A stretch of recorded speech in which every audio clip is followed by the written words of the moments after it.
இஸ்ரேலில் வந்து 3வது ராஜ்யமாக இருந்துச்சு.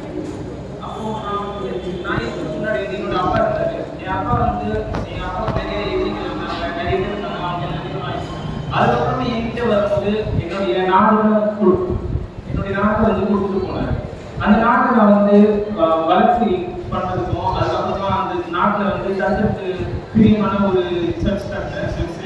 தமிழ் சர்ச் சாந்தோம் ஒரு வெளி வந்து ஒரு சாந்தோம் தமிழ் சர்ச் சாந்தோம். அதனால நான் வந்து வெளியே வச்சு நான் வந்து வெளியே தங்கி சென்ட் தாமஸ் வெயிட் பண்ணுங்க. நான் வந்து 5 minutes முடிஞ்ச பிறகு ராஜுக்கு எடுக்கிறதுக்கு முன்னாடி வந்து நான் கடவுள்கிட்ட வந்து இந்த மாதிரி எனக்கு ஞானம் வேணும் அப்படின்னு நான் உபவாசம் இருந்து அதுக்கப்புறமா ஒரு நாள் நைட் நான் தூங்கிட்டு போகும்போது கடவுள் வந்து எனக்கு ட்ரீம்ல வந்தாரு. ட்ரீம்ல வந்து கேட்டாரு, உனக்கு என்ன வேணும், உனக்கு என்ன ப்ராப்பர்ட்டிஸ், அந்த மாதிரி உனக்கு உன்னுடைய நாட்டை வந்து ஆளுநருக்கு என்னெல்லாம் தேவை அப்படின்ற மாதிரி கேட்டாரு. ஆனா நான் வந்து அந்த இடத்துல எனக்கு வந்து ஞானம் தான் வேணும், எனக்கு ஞானம் இருந்தா நான் உங்களுடைய சேனல்ல வந்து உங்களுடைய வழியில நான் நல்லபடியாக நடத்துவேன் அப்படின்றதுக்காக நான் ஞானத்தை அதே மாதிரி நான் ஞானத்தை பெற்றதுக்கு அப்புறமா நிறைய என்னுடைய பேரண்ட்ஸ்லயும் நிறைய பேர் வந்து ஞானம் கேட்டாங்க. அதுலயும் நான் வந்து கடவுளுடைய ஞானத்தை வச்சு நிறைய கேசஸ் வந்து நான் சால்வ் பண்ணேன். அதுல வந்து பாத்தீங்கன்னா ஒரு குழந்தை வந்து இறந்துருக்கு. அதுல வந்து ரெண்டு அம்மாக்கள் வந்து சொல்றாங்க இதுதான் என்னுடைய குழந்தை.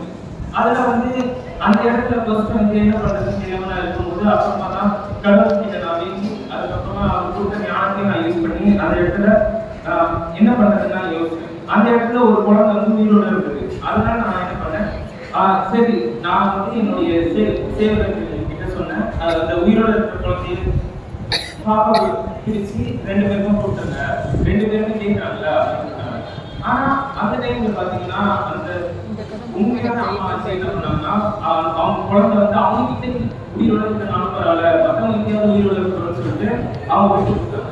இந்த ஐடியாவெல்லாம் எனக்கு வந்து அப்படின்னு சொல்லிட்டு அதுக்கப்புறமா என்னோட வாழ்க்கையில வந்து நிறைய நாடுகளுக்கு வந்து நான் பிரயாணம் பண்ணியிருக்கேன். அதே மாதிரி நிறைய நாட்கள் வந்து எனக்கு வந்து நிறைய ரிசோர்சஸ் எல்லாம் கொடுத்துருக்காங்க. அந்த மாதிரி இருக்கும்போது என்னோட ஞானத்தை பார்த்து நிறைய ராணிகள் எனக்கு வந்து என்னுடைய ஞானத்தை கண்டு வியந்து போய் எனக்கு என்னுடைய ஞானத்தை வந்து என்னுடைய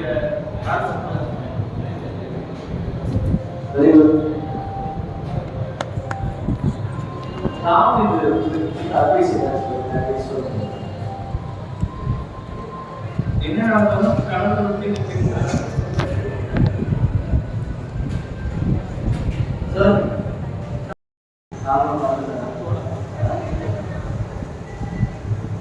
எத்தனை நீதிமொழிகள் நான் 3 நீதிமொழிகள் மட்டும் 31 சாப்டர்ஸ் இருக்கு.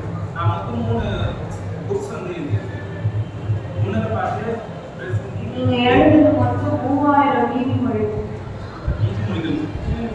அதாவது அவர் 3.5 அவர் எழுதின மொத்த நீதிமொழிகள் வந்து 3000.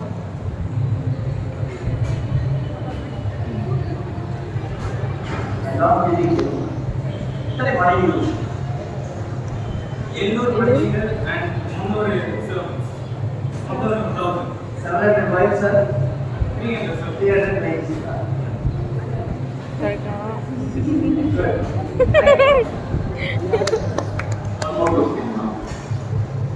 தாவீதுக்கும் வந்து உங்களுடைய அப்பா இருந்தாரு, அவருக்கும் நிறைய மனைவி பைபிள்ல இருக்கு. அதுல நீங்க யாருக்கு